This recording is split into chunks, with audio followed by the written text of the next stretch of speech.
بسم اللہ الرحمن الرحیم الحمد للہ وکفا وسلام علی عبادہ الذین اصطفیٰ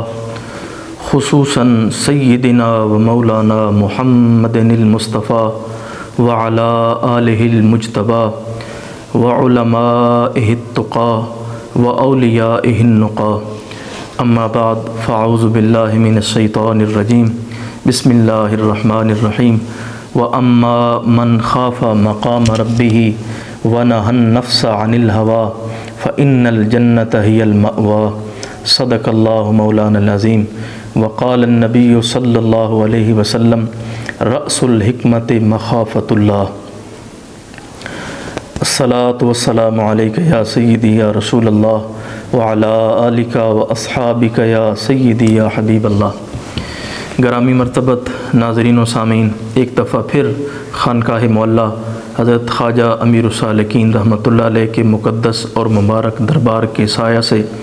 دارالعلوم احمدیہ غوثیہ بحیرہ شریف میں پروگرام تربیت و تزکیہ کے ساتھ آپ کی خدمت میں حاضر ہے۔ دور حاضر میں علم نے اور سائنس نے بڑی ترقی کی ہے، اس میں کوئی شک نہیں ہے کہ علم کی وجہ سے انسان ہوا کو مسخر کیے ہوئے علم ہی کی وجہ سے پانیوں پر اپنا حکم چلا رہا ہے، اور علم اور سائنس ہی کی بدولت انسان نے زمین کی حکمرانی کو اپنے ہاتھوں میں لیا ہوا ہے۔ لیکن اسلام نے اپنے ماننے والوں کو اس ظاہری علم کے ساتھ ساتھ ایک ایسا باطنی وصف عطا فرمایا ہے جو تمام علوم کی جڑ اور اصل نیکی اور اصل علوم کا ماخذ ہے۔ اللہ کریم کا ارشاد گرامی ہے وَأَمَّا مَنْ خَافَ مَقَامَ رَبِّهِ، وہ شخص جو اپنے رب کی بارگاہ میں کھڑا ہونے سے ڈرتا رہا، وَنَهَى النَّفْسَ عَنِ الْهَوَىٰ، اور اپنے آپ کو خواہشات نفس سے روکے رکھا، فَإِنَّ الْجَنَّةَ هِيَ الْمَأْوَىٰ، تو یقیناً اس خوش نصیب اور سعادت مند انسان کا ٹھکانہ جنت ہے۔ دوسرے مقام پر ارشاد فرمایا وَلِمَنْ خَافَ مَقَامَ رَبِّهِ جَنَّتَانِ، کہ وہ سعادت مند بندہ جو اپنے رب کی بارگاہ میں کھڑے ہونے سے ڈرتا رہا، اس کے لیے دو جنتوں کی خوشخبری ہے۔ دور حاضر کے اندر خشیت الہی یا خوف خدا، اس کا وہ غلبہ جو مسلمانوں پر ہونا چاہیے وہ نظر نہیں آ رہا، جس کی وجہ سے ہمارے آپس کے معاملات وہ نہیں ہیں جو ایک مسلمان کے ہونے چاہیے۔ مسلمان ملاوٹ نہیں کرتا، مسلمان جھوٹ نہیں بولتا، مسلمان کسی کا حق نہیں مارتا، مسلمان پڑوسی کو تکلیف نہیں دیتا، مسلمان ناحق قتل نہیں کرتا، مسلمان زمین کے فساد میں اضافہ نہیں کرتا، مسلمان ناحق خون نہیں بہاتا۔ یہ سارے وہ معاملات ہیں جن سے مسلمان کو منع کیا گیا، لیکن ہمارا مشاہدہ یہ ہے کہ یہ سارے اعمال و افعال مسلمان کر رہے ہیں۔ اس کی وجہ فقط یہ ہے کہ وہ عقیدہ اور وہ نظریہ جو خشیت الہی اور خوف خدا والا تھا وہ مسلمانوں میں ناپید ہوتا جا رہا ہے۔ حضور سید عالم صلی اللہ تعالیٰ علیہ وسلم ام المؤمنین سیدہ کائنات حضرت عائشہ صدیقہ رضی اللہ تعالیٰ عنہا فرماتی ہیں کہ جب اذان ہوتی تو حضور سید عالم صلی اللہ تعالیٰ علیہ وسلم کا رنگ فک ہو جاتا، اور حضور سید عالم صلی اللہ علیہ وسلم کے جسم مبارک پہ کپ کپی طاری ہو جاتی۔ یہ خشیت الہی کا غلبہ ہے۔ اور جب حضور نماز کے اندر ہوتے تو آپ کے مبارک سینہ سے اس طرح آواز آتی جس طرح ہنڈیا کے ابلنے کی آواز آتی۔ یہ خشیت الہی ہے، باوجود اس کے کہ لیغفر لک اللہ ما تقدم من ذنبک وما تأخر کا وعدہ اللہ کریم نے اپنے حبیب کے ساتھ فرمایا، لیکن وہ سید المتواضعین سید الخاشعین حضور سید عالم صلی اللہ علیہ وسلم کی خشیت الہی کا یہ عالم ہے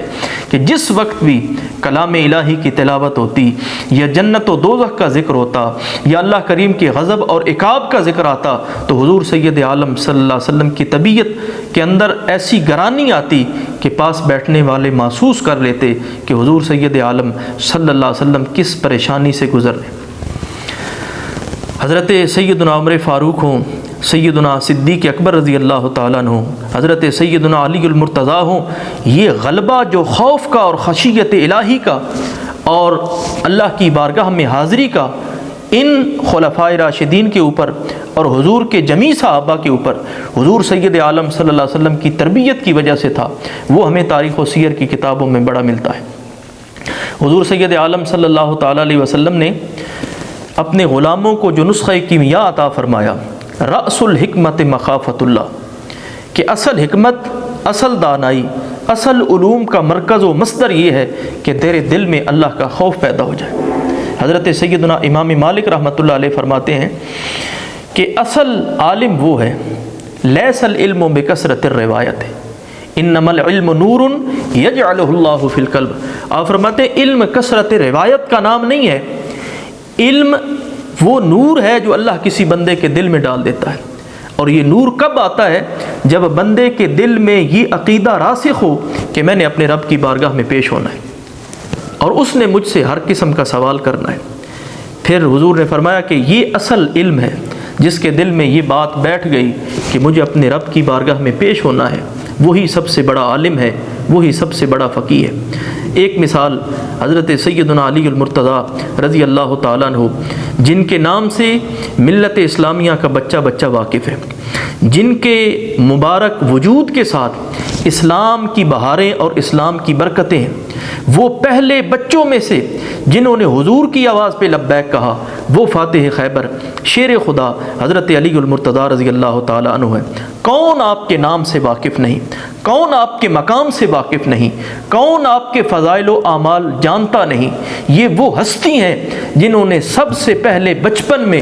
حضور کا ساتھ دینے کا وعدہ کیا تو علی المرتضیٰ ہیں،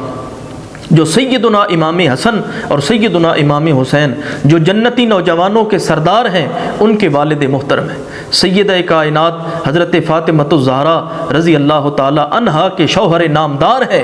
اور حضور کے دنیا و آخرت میں بھائی ہیں۔ کتنے ہی ایسے مواقع ہیں کہ جن مواقع پر حضور سید عالم صلی اللہ علیہ وسلم نے اپنے اس بھائی اور اپنے صحابی امیر المؤمنین کو جنت کی اپنی رضا کی خوشخبری سنائی۔ حضرت سیدنا علی المرتضیٰ رضی اللہ تعالیٰ عنہ کی آخری بیماری ہے، حضرت سیدنا ابن عباس رضی اللہ تعالیٰ عنہ، حضرت عبداللہ بن عباس تشریف فرما ہے، اور یہ سارے وصف آپ کے گنوا کے کہہ رہے ہیں آپ کو کس چیز کا غم ہے، کاہے کا خوف ہے، کس چیز کی پریشانی ہے۔ آپ امیر المؤمنین بھی، آپ خلیفۃ المسلمین بھی، آپ حضور کے بھائی بھی، آپ جنتی نوجوانوں کے جو مالک اور سردار ہیں، ان کے والد محترم بھی، ہزاروں صدائیں اور ہزاروں دعائیں حضور کی آپ کو ملیں اور حضور نے آپ کو کئی خوشخبریاں سنائیں۔ ابھی آپ کی آنکھیں بند ہوں گی، ابھی آپ جنت میں جائیں گے۔ تو آپ نے جو جواب ارشاد فرمایا وہ اس قابل ہے کہ آب زر سے لکھا جائے اور دل اور روح کی تختی پہ اس کو رقم کیا جائے۔ آپ نے ارشاد فرمایا سرد آہ لے کر آہ من قلت الزاد و زود السفر و وحشت الطریق و انی اخاف ان اقوم بین ربی، فرمانے لگے کہ جس رستے کا میں مسافر ہوں اس کی گلیاں بڑی پرپیچ ہیں، اس کی راہیں بڑی خطر ہے اور اس کی اشارے بڑی خطرناک ہے، میں اپنے رب کی بارگاہ میں حاضر ہونے سے ڈر رہا ہوں۔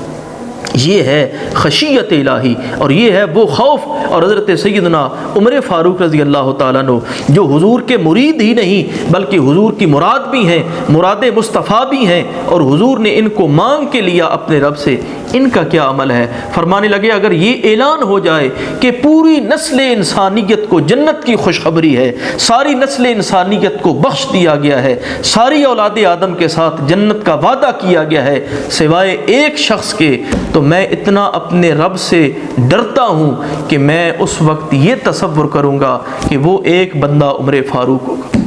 تو اس لیے یہ خوف، خشیت، اللہ کی بارگاہ میں پہنچنے کا اور اس کی بارگاہ میں حاضری کا ڈر، یہ اصل ایمان ہے۔ یہ جس بندے کے دل میں ہر وقت غالب رہتا ہے وہی اصل فقیہ ہے، وہی اصل عالم ہے، وہی اصل عارف ہے۔ اللہ کریم ہم سب کو حضور سید عالم صلی اللہ علیہ وسلم کی مبارک نسبت کی برکت سے خشیت الہی اور خوف خدا عطا فرمائے۔ وآخر دعوانا ان الحمد للہ رب العالمین۔